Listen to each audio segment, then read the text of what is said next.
ഇന്ന് നമ്മൾ soya chunks വെച്ചിട്ടൊരു ഐറ്റമായിട്ട് ഉണ്ടാക്കുന്നത്. അപ്പോൾ ഞാൻ എൻ്റെ വർക്ക് ലൈഫിൽ ഏറ്റവും കൂടുതൽ ഞാൻ ഉണ്ടാക്കി കൊണ്ടുപോയിട്ടുണ്ടായിരുന്ന ലഞ്ചിനൊക്കെ കൊണ്ടുപോയിട്ടുണ്ടായിരുന്ന ഒരു ഐറ്റമാണ് ഇത്. കാരണം എനിക്ക് മീനും ഇറച്ചിയും എന്നും ഇഷ്ടമൊന്നുമില്ല കേട്ടോ. എനിക്ക് എപ്പോഴെങ്കിലുമൊക്കെ ഇഷ്ടമുള്ളൂ. അപ്പോൾ അങ്ങനെയുള്ളവർക്കൊക്കെ നല്ല രീതിയിൽ ഇഷ്ടപ്പെടും. നിങ്ങളൊന്ന് ട്രൈ ചെയ്ത് നോക്കണം കേട്ടോ എന്തായാലും. അപ്പോൾ നമുക്ക് എങ്ങനെ ഉണ്ടാക്കാൻ നോക്കാം. അപ്പോൾ ആദ്യം നമ്മൾ ചെയ്യേണ്ടത് നമ്മളുടെ സോയാബീൻ ചൂടുവെള്ളത്തിൽ കുതിർത്തി പിഴിഞ്ഞ് നല്ലോണം മസാലകളൊക്കെ ചേർത്ത് കൊടുക്കുക. മസാല എന്ന് പറയുമ്പോൾ ഒരുപാടൊന്നുമില്ല, മുളക് പൊടി, മഞ്ഞൾപ്പൊടി, ഉപ്പ്. പിന്നെ നിങ്ങൾ ചെയ്യേണ്ട കാര്യം വെച്ചാൽ നിങ്ങളുടെ കയ്യിൽ നമ്മുടെ കോൺഫ്ലവർ ഇല്ലേ, അതുണ്ടെങ്കിൽ അതും കൂടി ചേർത്ത് കൊടുക്കട്ടെ. കാരണം നമ്മളിത് ഫ്രൈ ചെയ്യുന്ന സമയത്ത് കൂടുതൽ എണ്ണ പിടിക്കാണ്ടിരിക്കാൻ വേണ്ടിയിട്ടാണ് നമ്മളത് ചെയ്യുന്നത്.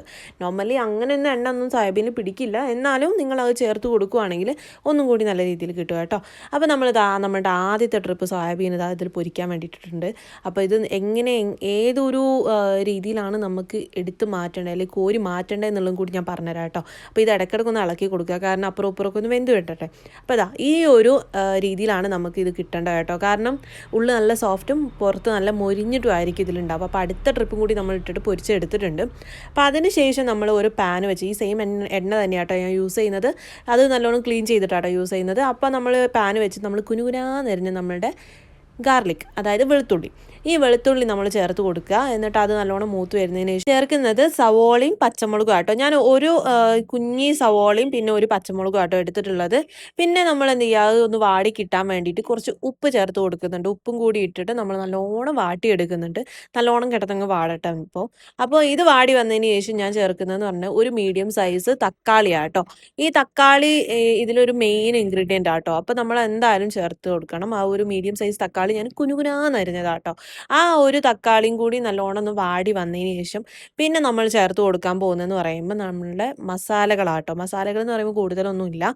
മസാലകളിൽ നമ്മൾ ചേർത്ത് കൊടുക്കുന്നത് നമ്മളുടെ ഒരു 1/2 ടീസ്പൂണ് മുളക് പൊടി, പിന്നെ നമ്മൾ 1/4 ടീസ്പൂണ് മഞ്ഞൾപ്പൊടി, പിന്നെ നമുക്ക് 1 ടീസ്പൂണ് ചിക്കൻ മസാല.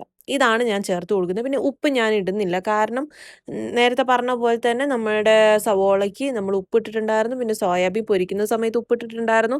അപ്പോൾ എല്ലാതും നോക്കിയിട്ട് മാത്രം നിങ്ങൾ ഉപ്പിടുക. കാരണം കൂടിപ്പോയിട്ടുണ്ടെങ്കിൽ പറഞ്ഞിട്ട് കാര്യം ഉണ്ടാവില്ല കേട്ടോ.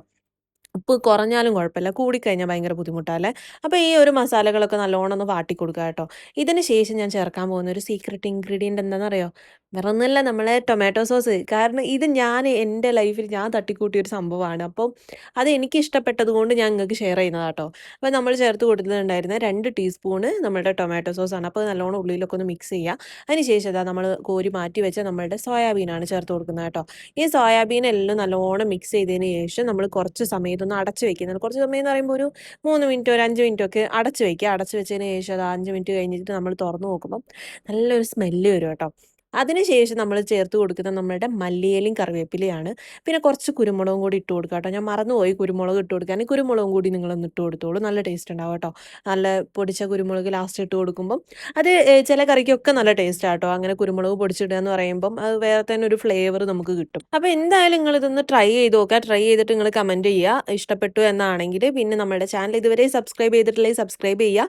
അപ്പോൾ അടുത്ത വീഡിയോയിൽ നമുക്ക് കാണാം. അപ്പോൾ എന്തായാലും നിങ്ങൾ ട്രൈ ചെയ്തിട്ട് ചോറിൻ്റെ കൂടെ നമുക്ക് ചപ്പാത്തിയുടെ കൂടെ ദോശയുടെ കൂടെ എങ്ങനെ വേണേലും കഴിക്കാം, ഒരു പ്രശ്നമില്ല കേട്ടോ. എല്ലാത്തിലോട്ടും പോകുന്ന ഒരു കോംബോ ആണിത്.